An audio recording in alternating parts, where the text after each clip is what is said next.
Hello everyone, my name is Ark and welcome back to another Mafex action figure review. In today's video, we're going to be taking a look at the 2025 reissue of Deadpool, the Gurihiru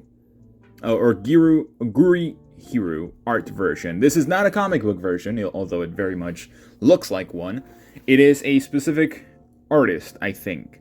I'll try to put it in the screen if I can. If not, I apologize, but as I'm familiar with, it is a different artist that made this look for Deadpool, although he very much fits as a comic book Deadpool, in my opinion. So without further ado, okay, something funny that I actually noticed is that one of his little pouches from the belt is actually loose, so you can actually see it move a little bit, so that was pretty funny to me. So without further ado, let's take this guy out and see how he looks.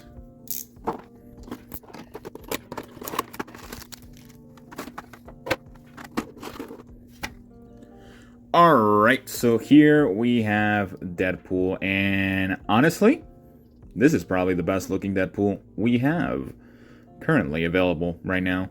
I think he is still quite available. I'm not entirely sure. I know his pre-orders sold out a lot, but I have seen him available here and there, and yes, it is the official one. And I did put his little sword katanas in the back of him, because I think it is required. You can remove these, hopefully. Yes, you can. Alright, so now, I kind of hate the way that it looks in video. He's a lot more red than what the video is showcasing, so I do apologize for having a very saturated Deadpool for some reason. I don't understand why he's so desaturated. I really don't. The light, it's not the lighting. I think it's just my camera. No, wait, there we go. I don't know what I did. It was literally, I had the same settings. He's a lot more red. Let's see if I can get that. No. I don't know what it is. I don't know. I don't know what it is. But it is what it is. So, when it comes to the aesthetic of this Deadpool, it looks very comic book accurate, even though it technically is not a comic book accurate Deadpool. Well, comic book version of Deadpool, as said by Mafex themselves, because of the packaging. So, yeah, no, he looks fantastic. He has shading in the front for the red. It is very pinkish, which is really nice, especially with the muscles, also visible with the shading in the legs and even the front shin pads as well. Very nicely done by Mafex. The head sculpt also looks very well done. I really love it. It's great. It's beautiful. It pops out. Again, I don't know why he's so orange in my camera. Why? My hands look fine. Why does the red look so orange? Is it because of the background? Is it because of the blue? God damn it. Better not be because of the blue. But yeah. He looks very red in person. I really do apologize. I'll try to fix it. I'll try to put the saturation up during the video, post-production type of thing. So, yeah, he looks fantastic. Now, in terms of the articulation, he actually does have really good articulation. He can look down pretty well. Looking up also okay, decently, actually. Pretty good, too. Looking side to side.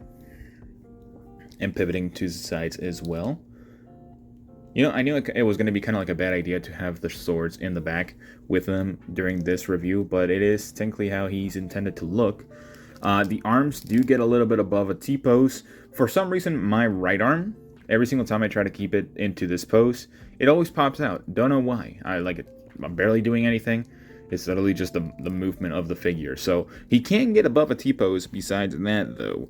So that's really nice. Rotating 360 degrees right there. Bicep swivel, double jointed elbow, and a wrist hinge. For the butterfly joints, it is important to note that the actual, whoop, that fell. I'll pick that up in just a second. The actual sword sheath thingy is going to block you from articulation here. Whoop. So he can get his arms across, which is really nice. I really do like the way that Mafex does their butterfly joints. It actually works very well without sacrificing much of the sculpt, which is really nice. So very well done by Mafex. You can actually get the arms across from each other. So kudos to that. Now the diaphragm, he is on a double ball joint diaphragm, so you can kind of move him however you want, which is how the standard should be for the figures. It is important to note that he does have kind of like a slight gap, but it does allow him to have a lot of range going forward like that, backwards like that, with the ab crunch, backwards all the way there, and then forward also really good. He does have kind of like the little bumps here, but that's what you're going to have with a figure like this. Legs, he can do the splits pretty well, which is really nice. Drop down hips, which do work as intended. He can get a lot more height with that if you wanted to. And then you can also kick without the drop down about this far, with the drop down pretty much even further, which is nice. Double jointed knee and a hinge foot going backwards that far, forwards that far, and a toe hinge that doesn't do much, but it is there, like it barely curves. Like it actually looks better. It actually looks better if you have the toe hinge working. Don't know how they did that. That's funny.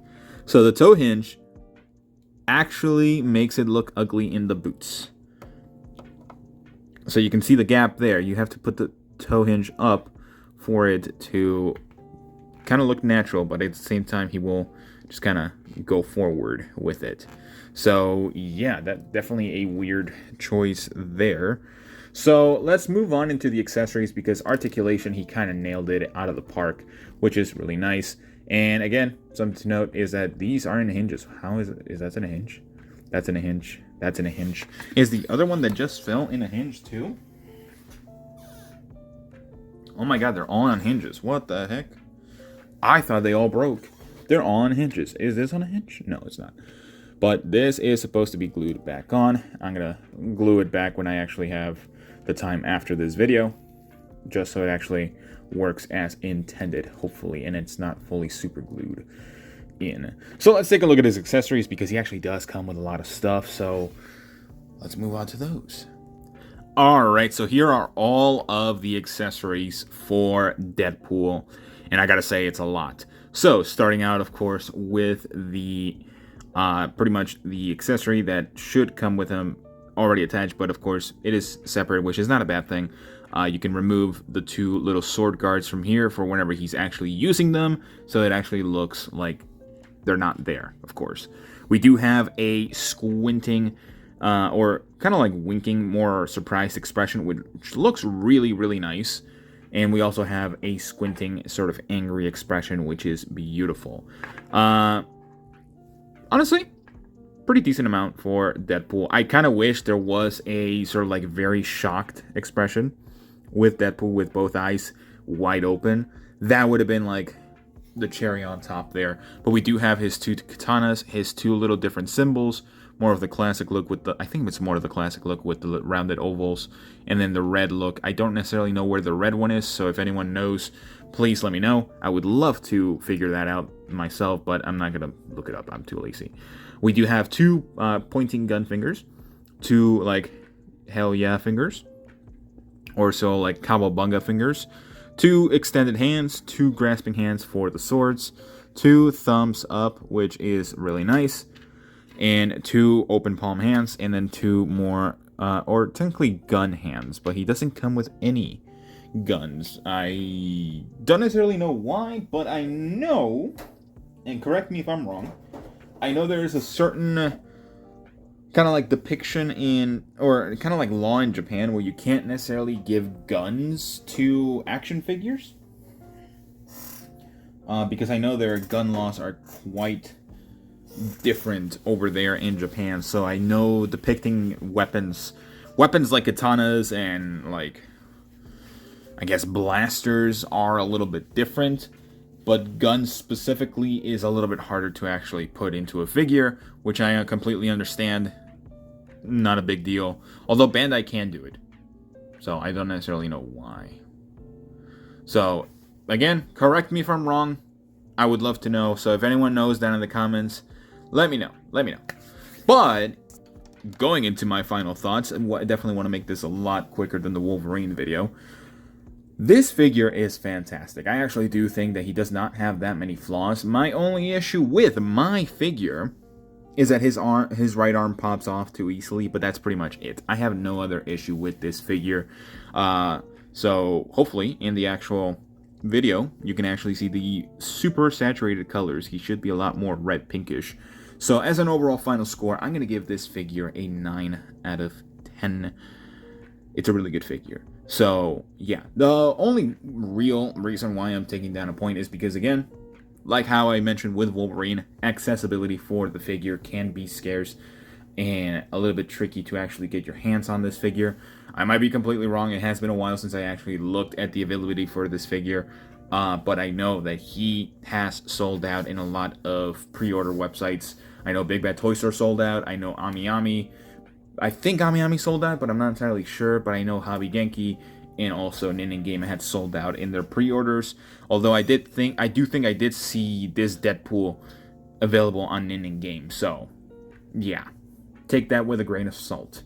But I think a 9 out of 10 is perfect for the figure. Just a couple more faceplates or head sculpts would have been great. And again, the guns would have been great, although I don't know if this depiction of Deadpool specifically has guns, but he does have the trigger fingers, so who knows. But that's pretty much all the time I have for you guys today. Let me know what you guys think about this figure. Do you like it? Do you not like it? Let me know down in the comments below. But besides that, like and subscribe and all that sort of jazz, and I will see you all in the next one. Bye-bye.